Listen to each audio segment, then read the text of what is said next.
Bonjour tout le monde, on vient encore pour un message du livre des esprits d'Alain Kardec.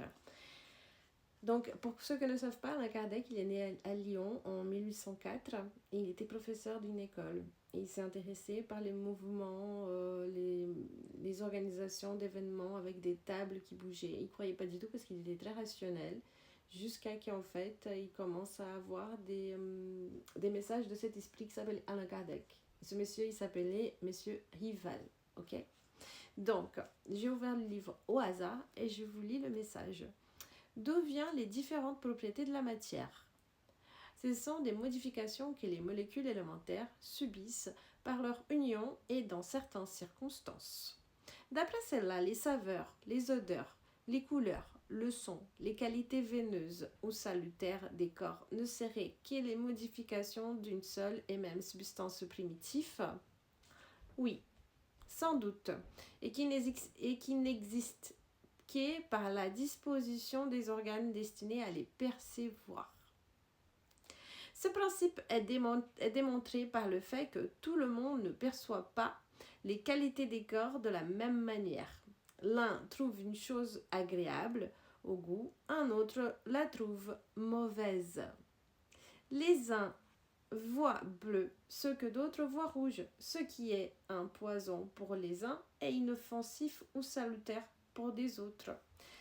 La même matière élémentaire est-elle susceptible de recevoir toutes les modifications et acquérir toutes les propriétés? Oui, et c'est ce que l'on doit entendre quand nous disons que tout est dans tout. Alors, le message d'aujourd'hui, excusez-moi le bruit d'au-dessus, le message d'aujourd'hui, il va vous parler en fait de que chacun va avoir son opinion, vous savez. C'est pour ça qu'en fait des fois les gens ils essayent de m'attaquer. Moi je réponds, des fois je réponds parce que je ressens la personne et je sens des choses. Et depuis un moment où je m'aime pas, je réponds même plus parce que je trouve que souvent les gens ils ont le droit de ne pas croire à ce que je fais. Les gens, ils ont le droit de ne pas être contents avec ce que je fais. Mais franchement, je trouve que quand on donne trop d'attention à ce type de gens, même si c'est votre famille, on perd le temps. Pourquoi? Parce que les gens, ils vont toujours jeter sur vous une projection de comment vous devrez être. Et si vous n'êtes pas comme tout le monde, si vous êtes un petit mouton noir au milieu d'une troupe de moutons blancs, ils vont vous faire des rapproches parce qu'ils veulent que vous soyez blanc. Et si j'ai envie d'être un mouton noir, je le suis et tant pis pour les gens. Je paye mes factures, je vais très bien.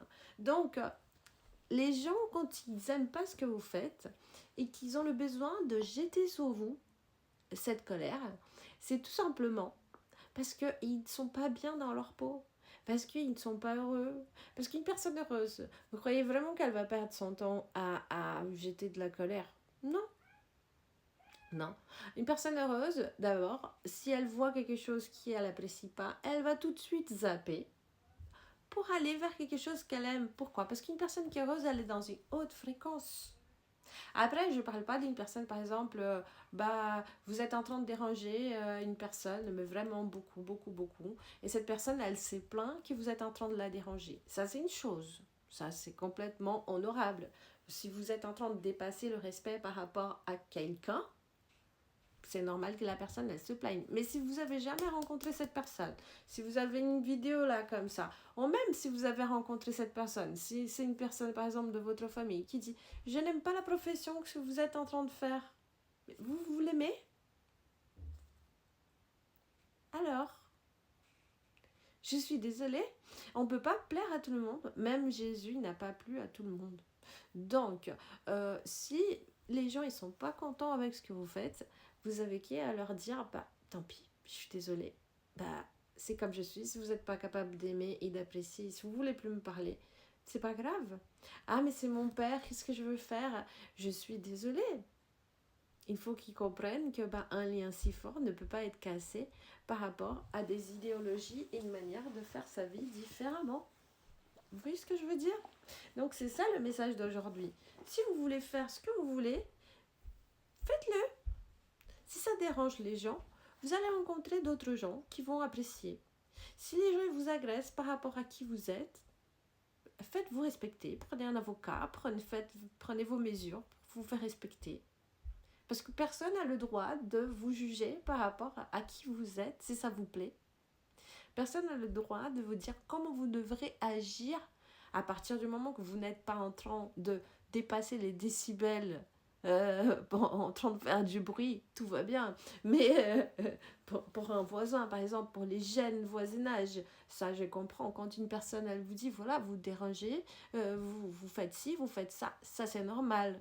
Si quelqu'un est fâché parce que la personne, elle essaye de communiquer avec vous et à chaque fois, elle n'arrive pas à communiquer et il faut avoir une communication, là c'est autre chose. Ce sont des frictions qu'on a besoin pour évoluer. Même quand on marche, on a une friction entre le pied et le sol. Après, si une personne, si elle est en colère par rapport à qui vous êtes dans votre essence et qu'il n'y a rien à voir avec sa vie,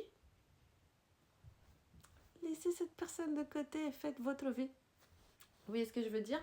Je vais essayer de prendre encore un message. L'homme ne peut rester perpétuellement dans l'ignorance parce qu'il doit arriver au bout marqué par la providence. Il s'éclaire par la force des choses. Les révolutions morales, comme les révolutions sociales, s'infiltrent peu à peu dans les idées. Elles germent pendant des siècles, puis tout en coup éclatent et font écrouler l'édifice vermoulu du passé, qui n'est plus en harmonie avec les besoins nouveaux et les aspirations nouvelles. L'homme ne perçoit souvent dans ses commotions qu'est le désordre et la confusion momentanée qui le frappent dans ses intérêts matériels. C'est lui qui élève sa pensée au-dessus de la personnalité, admire les desseins de la providence, qui du mal fait sortir le bien. Ça, c'est très bien. C'est la tempête et l'orage qui assainissent l'atmosphère après l'avoir bouleversée. Chapeau, j'adore. Merci beaucoup de m'avoir écouté et je vous dis à très bientôt. Au revoir.